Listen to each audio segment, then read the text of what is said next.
yo pensaba, y estoy haciendo como algunas extrapolaciones disciplinares un poco arriesgadas, pero bueno, ya que este es un formato un poco más, digamos, descontracturado, yo no estoy escribiendo un artículo, sino que estoy tratando de pensar con ustedes.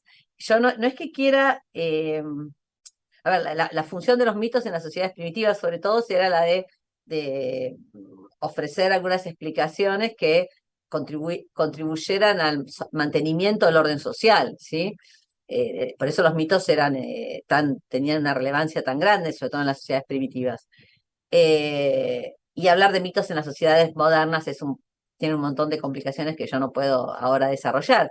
Pero con los pedidos de disculpas del caso, a lo que yo apunto es con el título y con esta conexión con lo mitológico, es a preguntarnos dos cosas. Una, ¿qué función cumple, y si la cumple, de estabilización o de mantenimiento del orden social? Esa es la primera cuestión, para, si es posible, mutatis mutandi, poder utilizar la expresión de aludir a un mito entre comillas. El recurso a reclamar un endurecimiento de la respuesta penal cuando al que se le imputa el delito es una persona considerada un menor, un chico para la sociedad de que se trate, y que esto suceda de forma recurrente. Entonces, por eso digo la cuestión circular, ¿sí?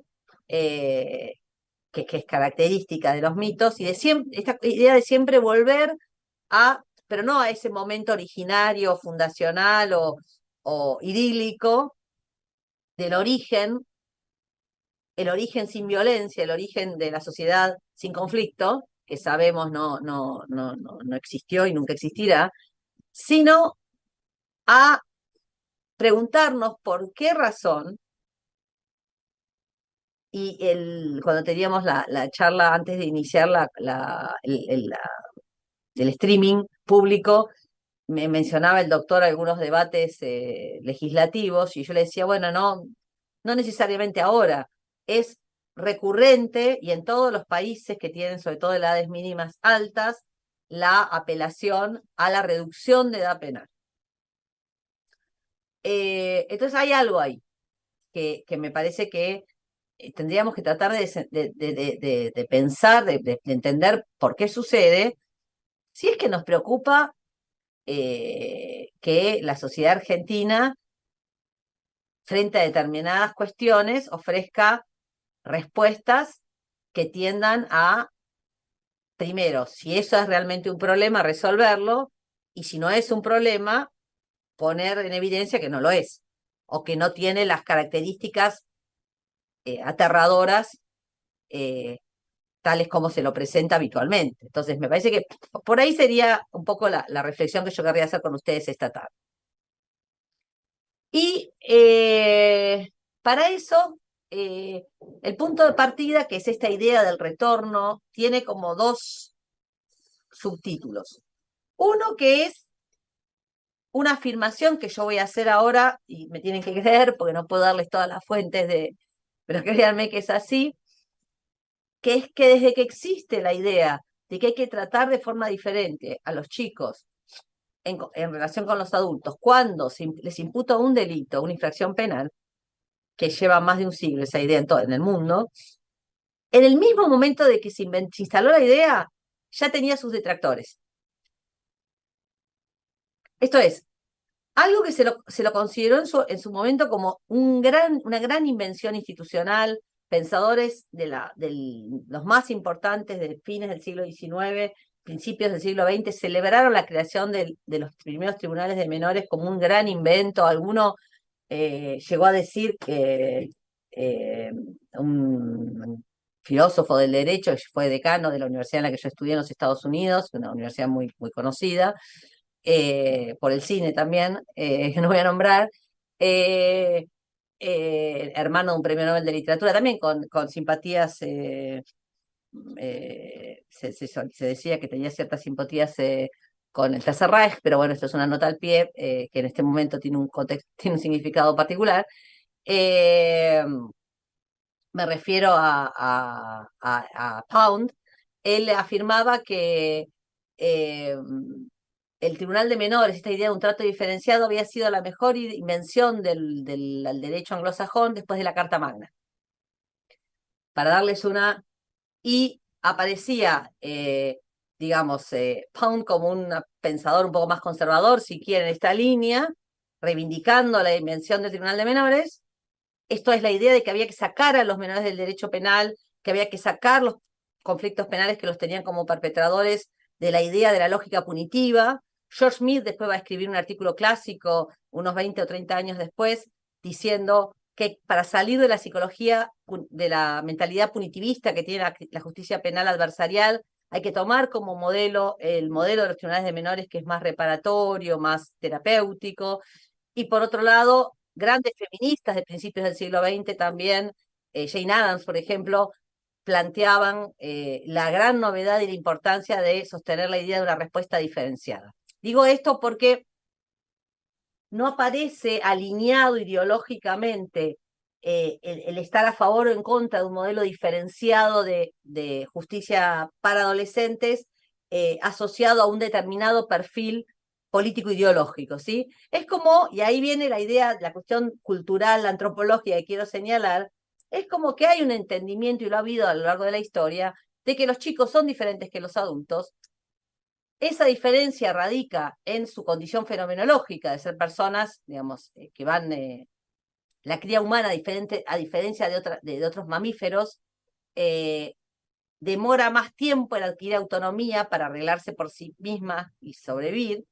Entonces, esa demora y ese tiempo que alcanza, que le lleva a una cría humana ser autónoma completamente, requiere que todo el derecho que ha sido pensado en general, pero en materia penal, para sujetos que ya no son crías, sino que ya están criados, esto es que tienen agencia, que tienen autonomía, que tienen agencia moral, eh, tenga que hacer este derecho y este derecho penal unos ajustes porque estamos frente a sujetos que, si bien pueden en el sentido de que es posible que realicen comportamientos que están previstos como antecedentes de una sanción penal en los códigos penales, carecen de ciertos requisitos que la ley penal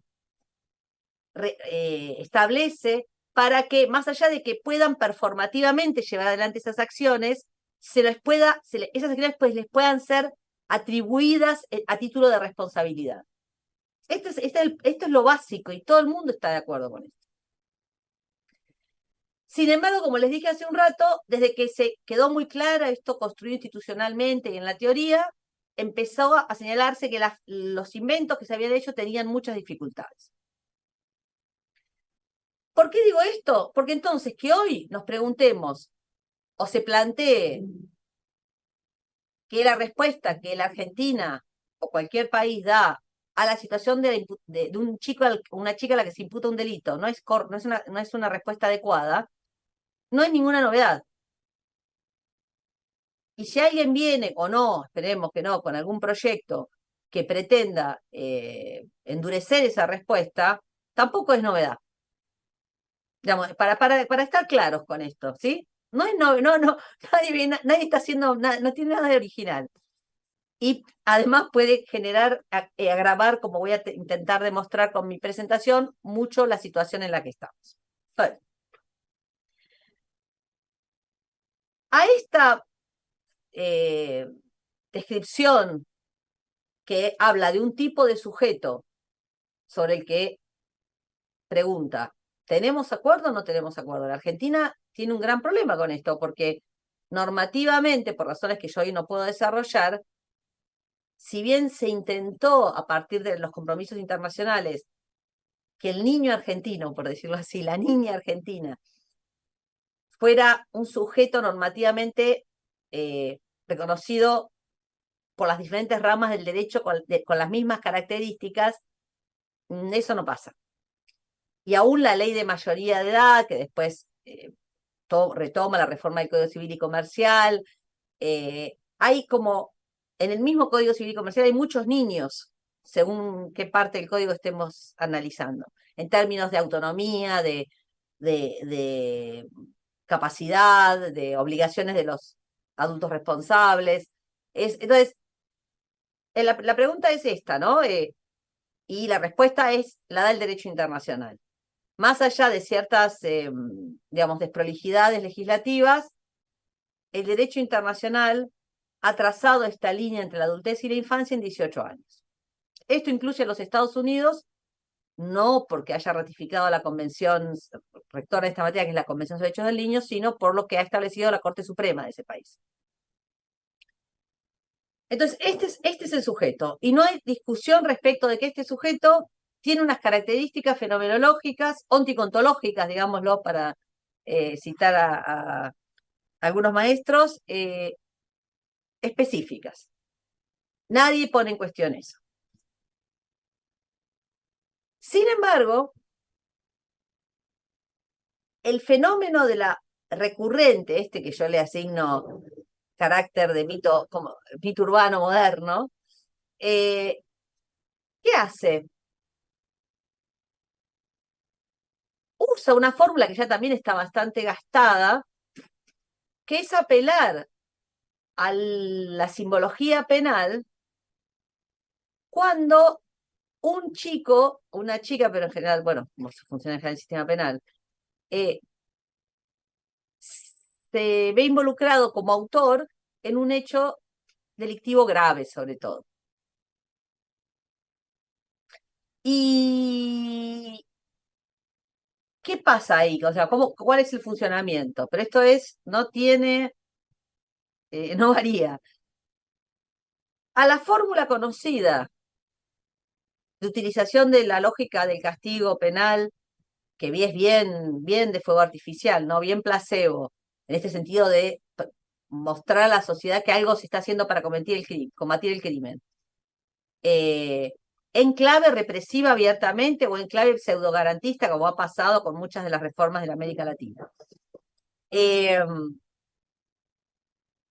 Al programa clásico de aumentar el ámbito de la represión penal en cuanto a la inclusión de más conductas, ¿no? En las normas penales, y aumentar la duración de las penas más aflictivas, como es la de privación de libertad, se agrega la de reducir la edad penal.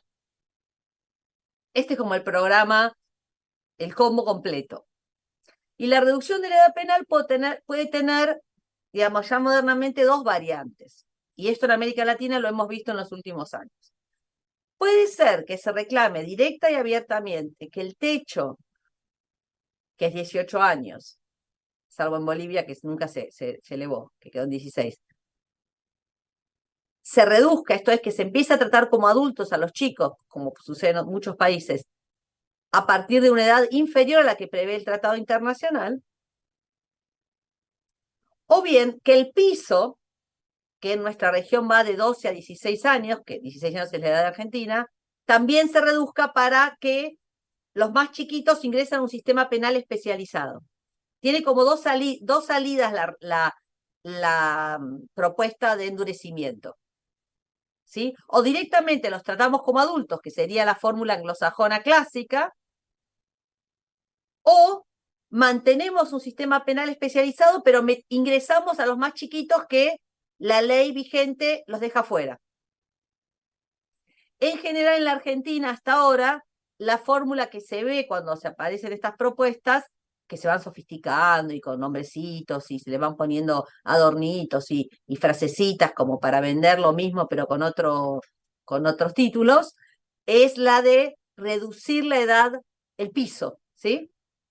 La edad mínima de responsabilidad penal. Lo que yo les quiero, lo que a mí me parece interesante, además de lo que ya dije, de que me llama la atención, que siempre se vuelva sobre lo mismo, es que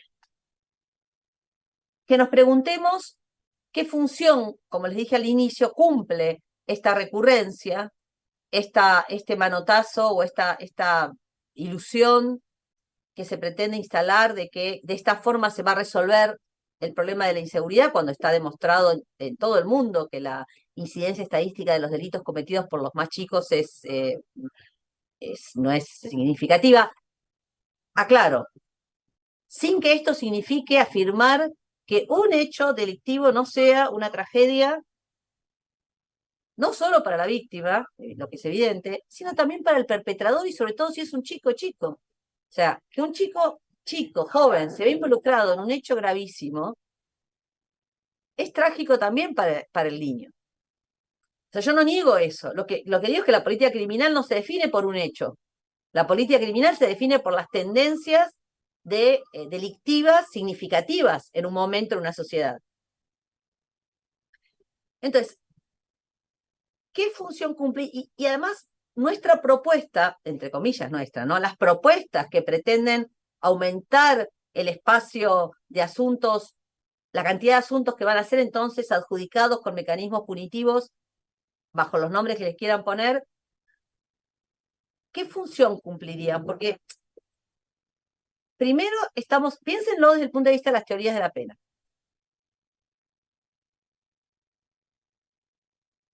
La idea de aumentar la represión penal como mensaje, estamos hablando más de la prevención general, ¿no?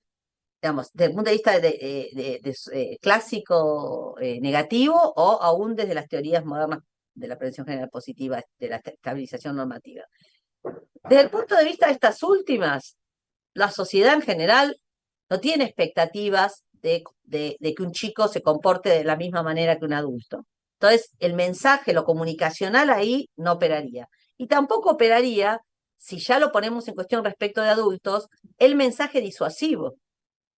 O sea, ¿qué disuasión ocurriría en la mente de quien todo el derecho reconoce que no ha adquirido la madurez y la capacidad suficiente para ser responsabilizado por la edad que tiene? Entonces, hay una cantidad de inconsistencias teóricas en estas propuestas que son evidentes.